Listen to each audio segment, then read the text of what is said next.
Yes, oli ku UG Update TV kw'osinzira obanga otuwuliriza mbakulisizaayo nnyo byonna gy'osinzira okuba nga otuwuliriza. Abagenda maaso n'okukakalabya emirimu mugyebale gye mutuusaako engalo. Oli ku UG Update TV ng'atanatuyongako kirya wansi waliwo ekigambo subscribe kikoneko obeere nga naye weegase ku mugendo. Kakati nno saagala kulesaawo akatambi ako abasinga mu underestimatinze. Temutegedde biki bikabaddemu, temutegedde makulu gaakyo. Kakati Parliament, Speaker wa Parliament Anita Among abika okuba bibi. Asobedde waka ne mu kibira olw'ensonga nti akakatambi koolabye kakulaga nga waliwo emboozi egenda mu maaso wakati wa General Salim Saleh ssaako ne Speaker wa Parliament Anita Among. Kyonna kye badde bagenda oteesaako bye bino wammanga, byonna bye bateesaako bye bino wammanga. Tukimanyi bulungi nnyo sizoni eno Parliament. Anita Among banga lyonna badde yeeraliikirira yandemererwa okudda ku kisanja ekyokubiri mu Parliament. So ne kasalawo yennyini ndowooza yali tayagala naye akomewo mu Parliament. Anita Among agamba Parliament mu NRM mubaka wakiri alina otwala entebe eno ewa Speaker ebisanja bibiri at least afazaali. Kyokka wetuddako emabega Mwami Yoweri Kaguta Museveni ssaako ne Norbert Mao gubasaza mu kimu nga mbazzi kuva eri mu dialogue ezigatta interparties. Kakati Mwami Yoweri Kaguta Museveni era yalina ekirowoozo mu kisanja kino ekya 2026 okuleeta Norbert Mao yaba agenda okubeera ng'atuula ku ntebe ya Speaker mu Parliament. Jjukira nti nno Speaker wa Parliament alondebwa Parliament, naye weesanga nga party erina numbers ennene ababaka abangi mu Parliament yegenda mu maaso n'okusalawo n'okukola final decision kwani aba agenda okuba nga atuula ku ntebe yewa chairman mu kakiiko akakulu ak'eggwanga aka Parliament.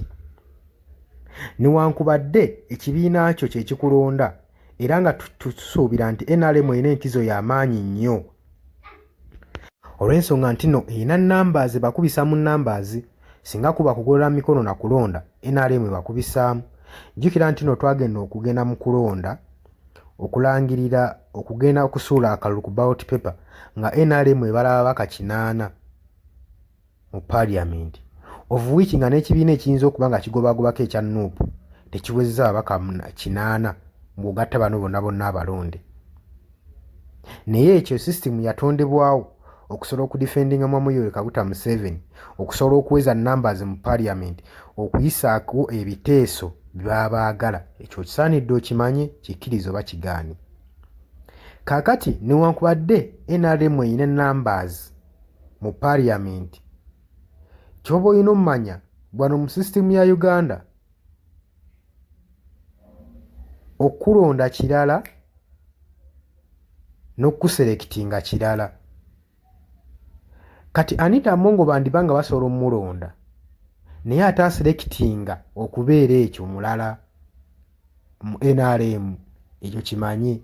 Kati Anita Among wakyaddukidde wa Salim Saleh mweraliikirivu, sigamba nno tebajja mulonda, basobola omulonda naye wano aselectinga ayinza obutamuselectinga nti yaba abeera Speaker wa Parliament. Era wabaddewo oluveŋŋano nti Mwami Yoweri Kaguta Museveni yandironda Norbert Mao okubeera Speaker wa Parliament w'omulundi guno.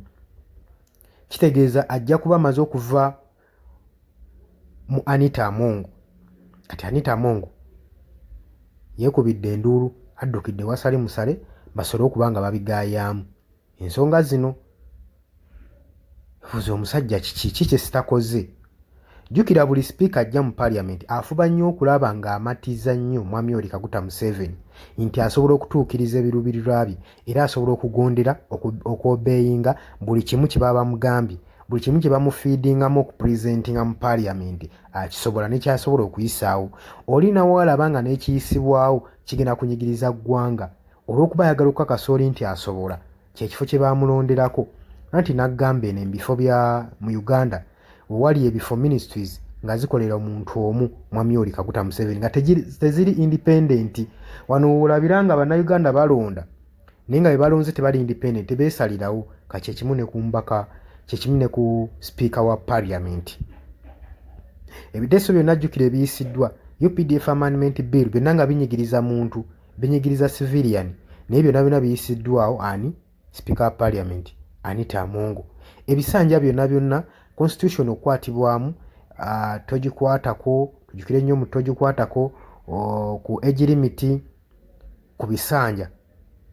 Sipiika wa parliament abadde enkizo y'amaanyi nnyo okusindikiza kino kibeewo, era mu bufunze tujja gamba parliament, sipiika wa parliament akoze kyamaanyi nnyo okulemeza gavumenti ya mwami Yoweri Kaguta Museveni mu buyinza, so nga bano enkizo babadde baziina ezisobola okukyusa obukulembeze mu ggwanga.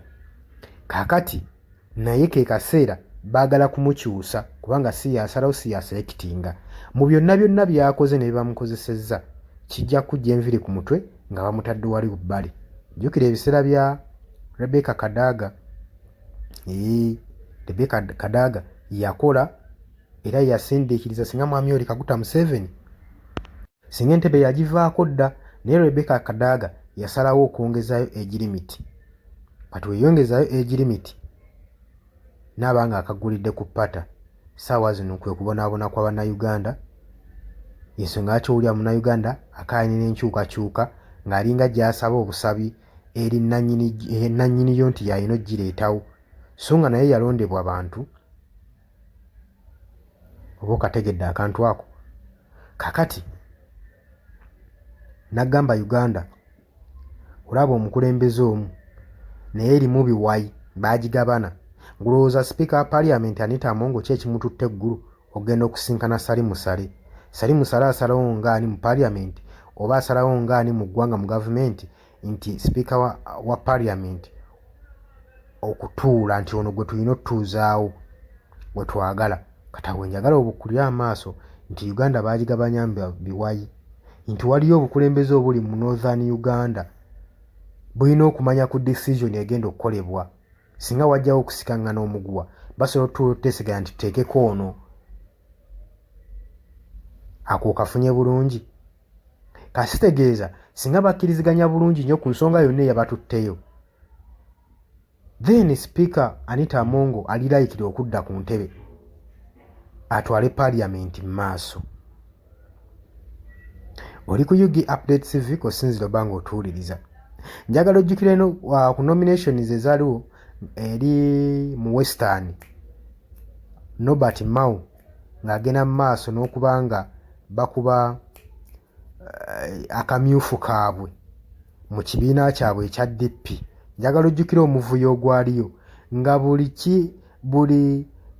kyonna ekirina okukolebwa kirina kuyisaawo Norbert Mao newankubadde bangi abaali tebamwagala. Yalina okukomawo nga MP mu parliament, yalina okukomawo mu parliament asobole okutuula kakiiko aka parliament ku ntebe nga sipiika. Ndowooza kati nkubikudde obwongo, nkuzizza emabega ku muvuyo gonna ogwaliyo ogwali mu Western nga bagenda mu maaso n'okulonda ani agenda okukiikirira, ani presidential, ani agenda okuba nga akulira ekibiina kyabwe nga bba aba DP. Waliwo vaawo mpitewo mungi okusikangana omuguwa. Kati yeno ensonga n'ekiruubirira. Oli ku UG Update TV kubadde osinza oba ng'otuwuliriza. Munzikirize nkomaawo, sharinga, likinga, commentinga. Abali mu diaspora mbatumiddeko nnyo, mubali kwekuumira ku UG Update TV. Mbaagala nnyo, mweraba.